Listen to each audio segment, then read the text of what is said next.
Hello friends. आज हम तृतीय विश्व गुटनिरपेक्ष आंदोलन और साम्राज्यवाद और उपनिवेशवाद के बारे में जानेंगे। तो स्टार्ट करते हैं हम तृतीय विश्व से। तृतीय विश्व शब्द का प्रयोग 20वीं सदी के मध्य में शीत युद्ध के दौरान किया गया था। ये उन देशों को संदर्भित करता है जो तो पश्चिमी ब्लॉक जिसका नेतृत्व तो अमेरिका कर रहा था और जिसके सहयोगी नाटो के सदस्य और ना ही पूर्वी ब्लॉक जो सोवियत संघ और वार्ता के जो तृतीय विश्व के देश मुख्य रूप से अफ्रीका, एशिया और लैटिन अमेरिका के विकासशील देश थे, जो अक्सर औपनिवेशिक शासन से हाल ही में स्वतंत्र हुए थे और आर्थिक विकास की चुनौतियों का सामना कर रहे थे। मतलब 1950 के आसपास जब उपनिवेशों को स्वतंत्र किया गया, वहाँ के लोगों को स्वतंत्र किया गया, जिसमें भारत, अफ्रीका के बहुत सारे देश थे। तो वहाँ पे ऐसा मतलब वहाँ पे तृतीय विश्व की शुरुआत मानी जाती है। जब से तृतीय विश्व की शुरुआत मानी जाती है, इसमें इंडोनेशिया, भारत ये देश आते हैं। अब हम देखेंगे तृतीय विश्व की विशेषताओं के अंतर्गत सबसे पहले आर्थिक पिछड़ापन। आर्थिक रूप से पिछड़े और औद्योगिक विकास से पिछड़े हुए देश तृतीय विश्व के अंतर्गत आते हैं। राजनीतिक अस्थिरता, कई देशों में राजनीतिक अस्थिरता और शासन के मुद्दे होते थे, है ना। मतलब राजनीतिक वहां पे अस्थिरता बनी रहती थी। शीत युद्ध में तटस्थता, है ना। तृतीय विश्व उन्हीं को कहा जाता है जो शीत युद्ध से तटस्थ थे, है ना, किसी भी खेमे में नहीं थे। तृतीय विश्व के अधिकांश देश शीत युद्ध के दौरान गुटनिरपेक्ष आंदोलन का हिस्सा थे, जो अमेरिका या सोवियत संघ के पक्ष में नहीं थे। हालांकि समय के साथ ये शब्द पुराना हो गया और इसका उपयोग कम होने लगा, क्योंकि कई तृतीय विश्व देश आर्थिक रूप से उन्नत हो गए। अब हम जानेंगे गुटनिरपेक्ष आंदोलन, है ना। गुटनिरपेक्ष आंदोलन का शाब्दिक अर्थ है गुटी राजनीति का विरोध, है ना। जब दो ध्रुवीय विश्व था जिसमें सोवियत संघ और अमेरिका थी, तो कुछ देश ऐसे थे जो किसी गुट में नहीं जाना चाहते थे, ठीक है। तो उसे गुटनिरपेक्ष आंदोलन कहा गया। ये एक अंतर्राष्ट्रीय संगठन है जिसकी स्थापना शीत युद्ध के दौरान हुई थी। इस आंदोलन का उद्देश्य उन देशों को एक मंच प्रदान करना था जो शीत युद्ध के दो प्रमुख गुटों अमेरिका और सोवियत संघ से जुड़ने के बजाय तटस्थ रहना चाहते थे। यह आंदोलन औपनिवेशिक शासन से स्वतंत्रता प्राप्त करने वाले देशों के लिए विशेष रूप से महत्वपूर्ण थे, जो किसी भी बड़ी शक्ति गुट का हिस्सा नहीं बनना चाहते थे। स्थापना कब होती है इसकी? 1950 और 60 के दशक में कई एशियाई, अफ्रीकी और लैटिन अमेरिकी देश ने स्वतंत्रता प्राप्त की और इन देशों ने साम्राज्यवादी ताकतों से स्वतंत्र होने के बाद अपने राष्ट्रीय हितों को सुरक्षित रखने के लिए एक नया रास्ता तलाशा। इस दौरान यूगोस्लोवाकिया के जोसेफ ब्रोज टीटो, भारत के जवाहरलाल नेहरू, मिस्र के गमाल अब्दुल नासिर और इंडोनेशिया के सुकोर्णो, घाना के क्वामे नक्रुमो जैसे नेताओं ने इस आंदोलन की नींव रखी, है ना। इसमें बांडू में इसका सम्मेलन हुआ था, है ना। बांडू गुटनिरपेक्ष आंदोलन का प्रथम सम्मेलन हुआ था। अब गुटनिरपेक्ष आंदोलन का पहला सम्मेलन बेलग्रेड यूगोस्लाविया में आयोजित किया गया था, जो मैं अभी बता रहा था, बांडू वहां पे स्थापना हुई थी, बेलग्रेड में यह आयोजित किया गया था। इसका उद्देश्य था सदस्य देश शीत युद्ध में किसी गुट का हिस्सा न बने और स्वतंत्र रूप से अपनी विदेश नीति चलाए।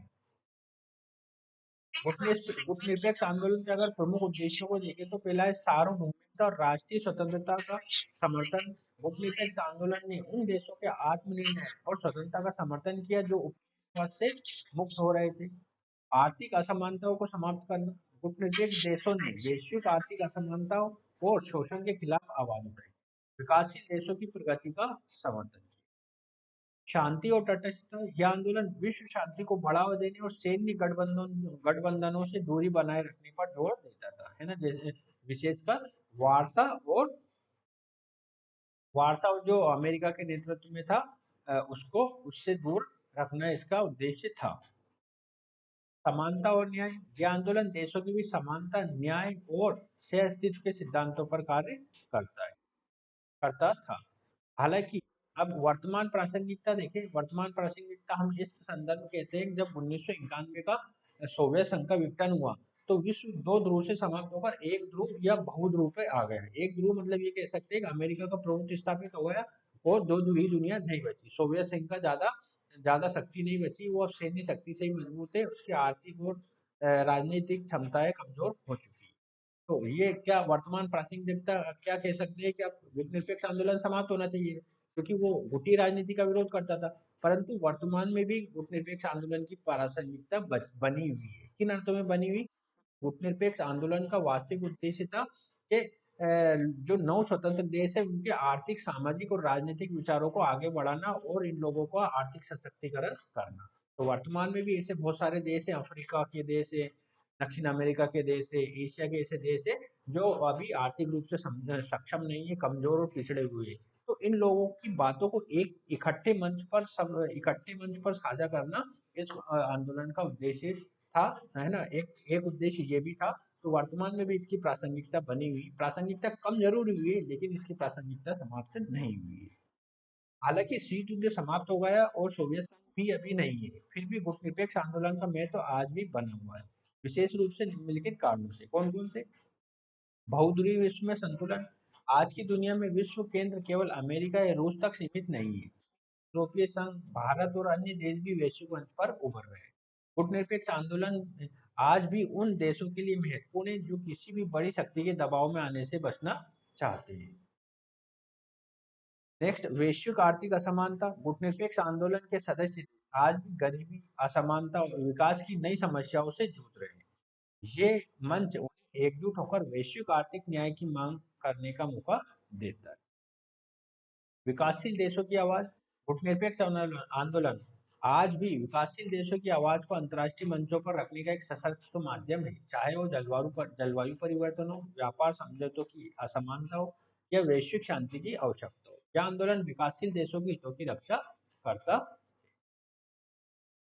नेक्स्ट आता है अंतर्राष्ट्रीय शांति और स्थिरता। वर्तमान समय में भी अंतर्राष्ट्रीय तनाव, संघर्ष और युद्ध के खतरे बने हुए हैं। गुटनिरपेक्ष आंदोलन शांति और अंतर्राष्ट्रीय सह अस्तित्व को बढ़ावा देने के लिए अपने सिद्धांतों का आधार आज भी प्रासंगिक।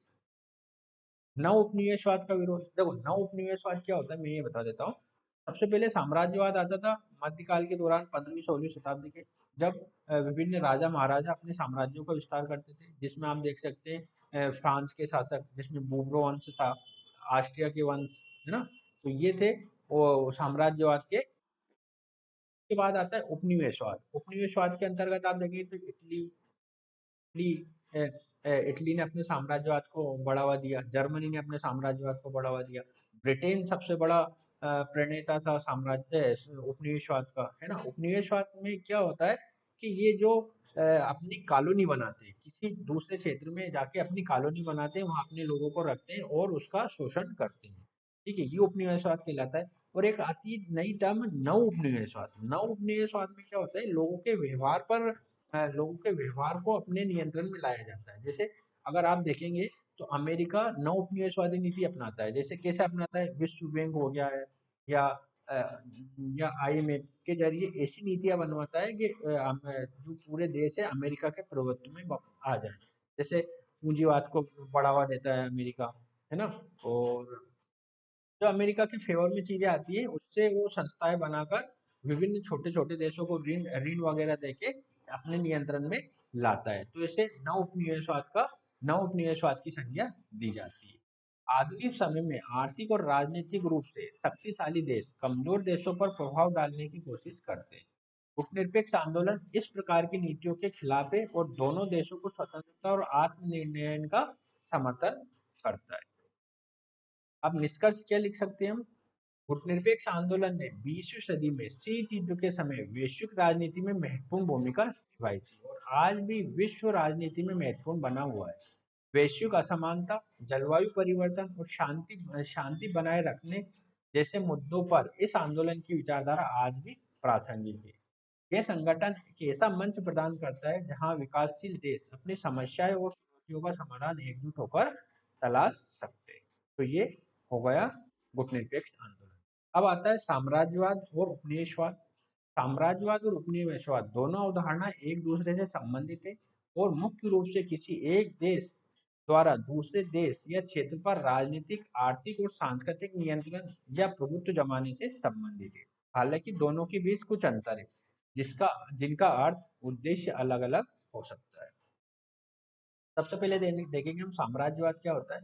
साम्राज्यवाद एक ऐसी नीति या प्रक्रिया है जिसके तहत कोई शक्तिशाली देश अपनी शक्ति और प्रभाव का विस्तार करता है और दूसरे कमजोर देशों या प्रभु क्षेत्रों पर प्रभुत्व स्थापित करता है। इसका उद्देश्य न केवल भूमि पर नियंत्रण प्राप्त करना होता है, बल्कि राजनीतिक, आर्थिक और सांस्कृतिक प्रभाव का विस्तार करना भी होता है।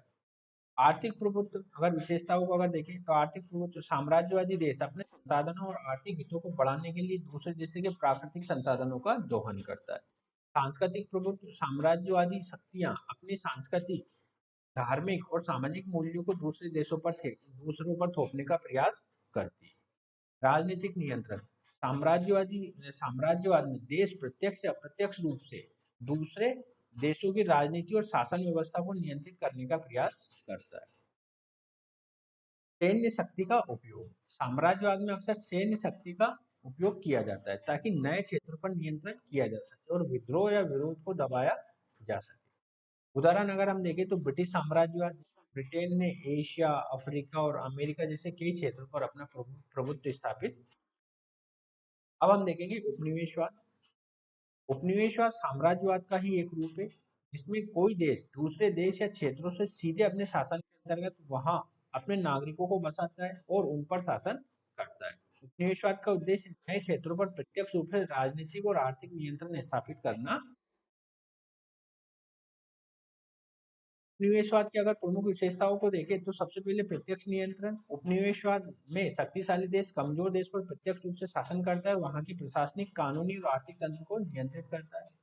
सांस्कृतिक प्रभुत्व उपनिवेशवादी देश अपनी भाषा, संस्कृति और परंपराओं को उपनिवेशित देश पर थोपते हैं और वहां की स्थानीय परंपरा और संस्कृतियों को कमतर मानते हैं। स्थायी निवास उपनिवेशवादी देशों के लोग उपनिवेशित क्षेत्रों में बस जाते हैं और वहां की भूमि और संपत्तियों पर कब्जा करते हैं। सांस्कृतिक संसाधनों का दोहन उपनिवेशित देश के प्राकृतिक संसाधनों का दोहन उपनिवेशवादी शक्ति द्वारा किया जाता है ताकि उनके आर्थिक हितों को पूरा किया। उदाहरण के तौर पर अगर देखें तो भारत पर ब्रिटिश उपनिवेशवाद में ब्रिटिश शासन ने भारत पर प्रत्यक्ष नियंत्रण रखा और वहां के आर्थिक, राजनीतिक और सांस्कृतिक तंत्र को अपने अनुसार ढाला। अब हम देखेंगे सबसे महत्वपूर्ण साम्राज्यवाद और उपनिवेशवाद के बीच बेसिक डिफरेंस क्या होता है। सबसे पहले प्रभाव का प्रकार अगर देखा जाए तो साम्राज्यवाद में देश दूसरे देशों पर राजनीतिक, आर्थिक और सांस्कृतिक रूप से प्रभुत्व जमाते हैं, जबकि उपनिवेशवाद में किसी क्षेत्र पर प्रत्यक्ष रूप से शासन करते हैं और वहां के संसाधनों का दोहन करते हैं। दूसरा आता है प्रभुत्व का तरीका।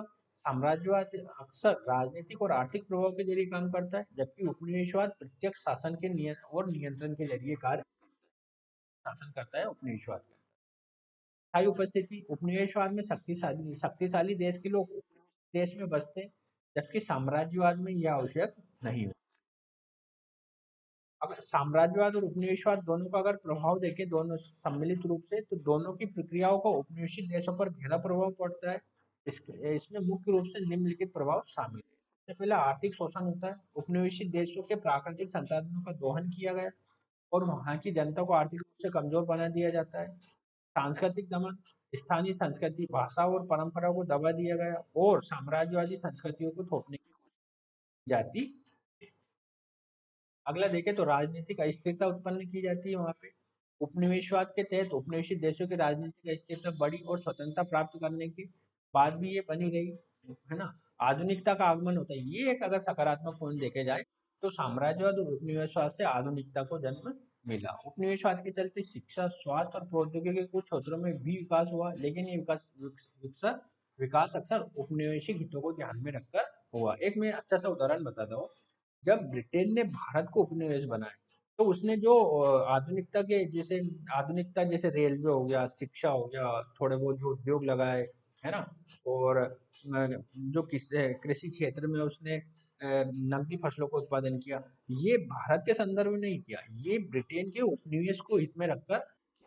जैसे मैं उदाहरण बताता हूँ, रेलवे का विकास क्यों किया। रेलवे का विकास इसलिए किया क्योंकि वो भारत में जो कच्चा माल है वो ब्रिटेन भेज सके और ब्रिटेन से जो औद्योगिक क्रांति चल रही थी वहां पे जो निर्मित वस्तुएं हो रही थी वो भारत में भेज सके। तो भारत में उसका व्यापार व्यवसाय बढ़ जाएगा और कच्चे माल की भी पूर्ति हो जाएगी। ये एक रेलवे का विकास था।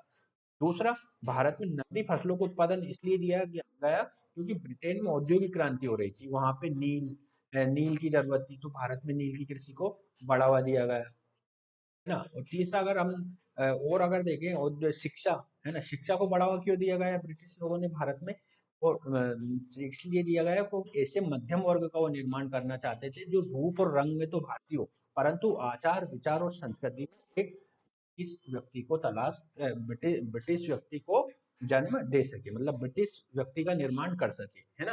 तो इस तरह से वो शिक्षा दे रहे थे। और शिक्षा देने का एक अन्य कारण ये भी था कि जो अ, उनका मानना था कि शिक्षित वर्ग ब्रिटिश संस्कृति को फैलाएगा, है ना, ब्रिटिश संस्कृति को फैलाएगा, जिससे औद्योगिक आवश्यकताओं की पूर्ति भी, जो हम सामान भेज रहे हैं उसे खरीदेगा, तो एक खरीदार भी निर्मित हो रहा था।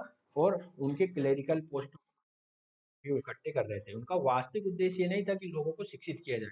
अगर ऐसा उद्देश्य होता तो वो देसी भाषा में शिक्षा प्रदान करते, इंग्लिश की जगह हिंदी भाषा को अपनाते, देसी मतलब इस तरह से वो शिक्षा अपनाते। देश के जो ग्रामीण क्षेत्रों में, जो दूर दराज क्षेत्रों में शिक्षा के मतलब शिक्षा में वृद्धि हो। आप देखेंगे कि 1945 या 46 के आसपास तक भारत की लगभग 90% जनसंख्या अशिक्षित थी। मात्र 10% लोग जो जमींदार थे, उच्च वर्ग से संबंध रखते थे, है ना, जो बड़े-बड़े शहरों में थे, वो ही शिक्षित थे। तो उपनिवेशवाद का इतना खतरनाक असर पड़ता है ना? तो आज का वीडियो हम यहीं समाप्त करेंगे, और आगे क्या निष्कर्ष देख सकते हैं इसमें क्या है। साम्राज्यवाद और उपनिवेशवाद ने विश्व के कई हिस्सों में गहरा प्रभाव डाला। इन दोनों प्रक्रियाओं ने उपनिवेशित देशों की राजनीतिक, आर्थिक और सामाजिक संरचनाओं को बदल दिया। आज भी उपनिवेशवाद और साम्राज्यवाद की विरासत ने वैश्विक असमानता, गरीबी और सांस्कृतिक विभाजन की समस्याओं को जन्म दिया, जो आज भी कई देशों को महसूस। ठीक है, तो आज का वीडियो यहीं समाप्त करेंगे। अगले वाले वीडियो में हम अफ्रीका में साम्राज्यवाद और जापान का आधुनिकीकरण, जिसमें मेiji पुनर्स्थापना वगैरह पूरा देखेंगे। और कल हमारा एक सब्जेक्ट कंप्लीट हो जाएगा, विश्व इतिहास, है ना। अगले वाले वीडियो में मैं कल बताऊंगा कि आगे से हम क्या पढ़ेंगे। तब तक के लिए नमस्कार।